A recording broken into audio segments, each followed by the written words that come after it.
자, 역사를 가장 역사답게 황연필입니다. 영화 노량이 개봉되었죠. 실은 저는 영화 노량 개봉 전에 VIP 시사회에 초청을 받아서 호사카 유지 교수님과 슈퍼플렉스관에서 아주 좋은 자리에서 정말 재미나게 시청을 했고, 그날 출연 배우들의 인사 모습까지 다 이렇게 볼 수 있어서 일단 좋은 기회를 제공해 주신 제작사 측에 너무 큰 감사를 드립니다.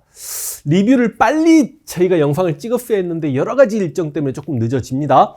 여러분, 개인적으로 이게 VIP 시사에 초청해 줬다고 이런 말씀을 드리는 게 아니라 저는 노량의 감독 김한민 감독에게 조금 고마운 마음이 있습니다.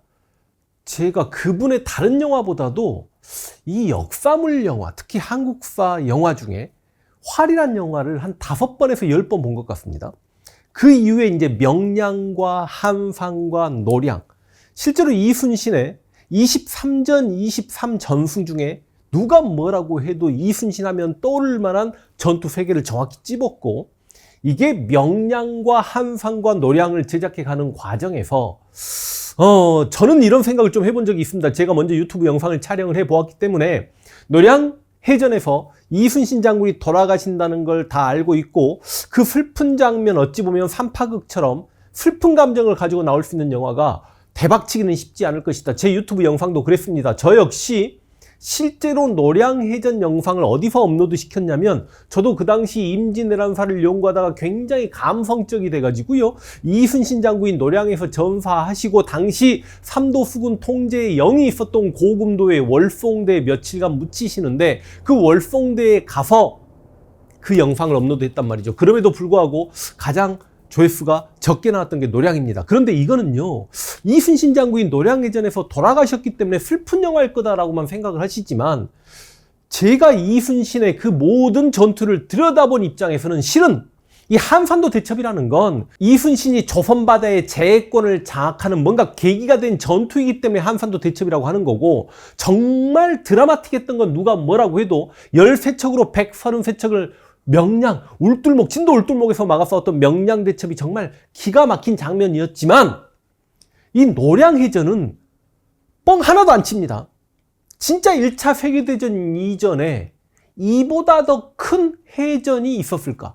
조선의 이순신과 명나라의 진린제독, 그리고 당시 일본군 중에 누가 뭐라고 해도 가장 전투력이 강했던 시마즈 부대와 이렇게 싸웠던 전투인데, 이게 솔직히 말씀드리면 이건 노량 대첩이라고 해도 맞습니다. 그런데 이순신 장군이 돌아가셨기 때문에 대첩이라고 말하는 게 조금 죄송스러워서 노량해전이라고 하지만, 이 노량해전은 이순신의 싸움의 방식이 완전히 다릅니다. 간혹 가다가 이순신을 잘 모르시는 분들이 이순신을 뭐 이길 수 있는 상황에만 뭐 싸웠다, 이런 미친, 그건 정신병자 같은 소리입니다.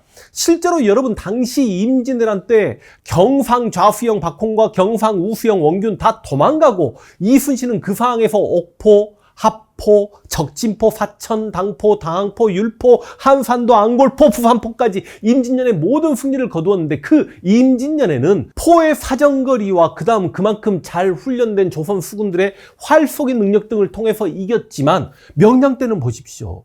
자신이 죽음을 자처하고 13척 중에 12척은 무서워서 명량 앞바다 울tur목고 나가지도 못하지만, 자신 혼자 나와서 그 133척과 이게 정말 몇 분을 맞섰는지 몇 시간을 맞섰는지 우리가 알 수 없단 말이죠. 완전히 아웃복싱을 전개했던 권투 선수가 갑자기 인파이터 복수로 바뀌는 순간입니다. 그런데 그럼에도 불구하고 이순신 장군은요, 그 임진왜란 7년 동안의 마지막 해전이 있었던 노량해전까지는 와, 조선의 주력선인 판옥선을 단 한 척도 잃은 적이 없습니다. 정말로요. 진짜입니다. 왜냐하면 이 판옥선 한 대를 만들기 위해서 얼마나 많은 노역이 뒤따라야 되는가를 이순신은 알았고, 당시 조선란 나라가 이순신이 전투 중에 판옥선을 뭔가 잃거나 아니면 바다에 판옥선이 빠졌을 경우에 새롭게 판옥선을, 전투선을 만들어줄 능력이 없는 나라 조선이었기 때문에 한 척 한 척을 얼마나 중요시했는지 모릅니다. 그러나 노량해전에서는 다릅니다. 판옥선의 손실을 감수합니다. 그리고 내 부하들이 전쟁이 끝난 마당에 마지막 전투에서 적의 돌아가는 길을 막음으로 인해서 자신이 목숨처럼 아꼈던 부하들이 죽을 수 있음을 알았던 전투가 노량입니다. 그래서 실제로 그 노량해전에서 명나라 총사령관 진린제독도 위기에 처했었고, 명나라 부사령관 등자룡은 아예 죽음을 당했고 판옥선도 빼앗겼고 이순신조차도 죽었습니다. 그러니까 왜 그런 싸움을 선택했을까? 그걸 생각하고 노량 영화를 보셔야 된다라고 말씀드리고 싶습니다. 왜 그런 전투를 선택했을까? 왜 내 부하들이 죽고 판옥선마저 자초될 수 있는 말도 안 되는, 지금까지 백병전을 꺼려했던 이순신이 백병전을 불사하는 그런 전투를 치렀을까?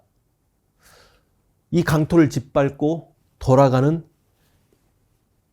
적들에게 조선의 무서움을 심어주어서 저들의 후손이 우리 후손을 업신여기지 않게 하리라는 그 이순신 장군의 마음이지 않았을까. 그리고 이 노량대첩이 또 일본의 역사를 얼마나 바꿔놨는지 많은 사람들이 모릅니다.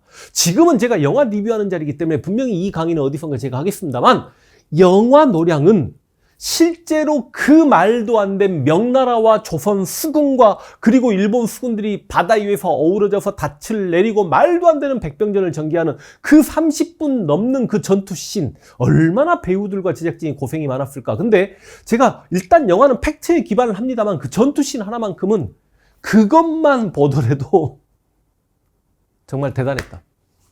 그리고 이순신 장군이 지켜낸 이순신의 바다, 죽음의 바다 부제는 그렇게 마음에 들지 않습니다. 진짜 대한민국의 남해는 이순신의 바다가 맞습니다. 그래서 이순신해로 병행 표기돼야 된다는 말씀과 더불어 이렇게 명량에 이어 한산 그리고 노량까지 의지를 굽히지 않고 흥행만을 쫓지 않고 그 슬픈 전투 노량의 전을 찍어준 이 제작사와 김한민 감독께 무한한 감사를 드리면서도 또 흥행에 또 성공해 가고 있다라는 말씀과 더불어 이것도 한번 천만 찍어보기를 진심으로 기원합니다. 영화 노량 함께 봐주십시오.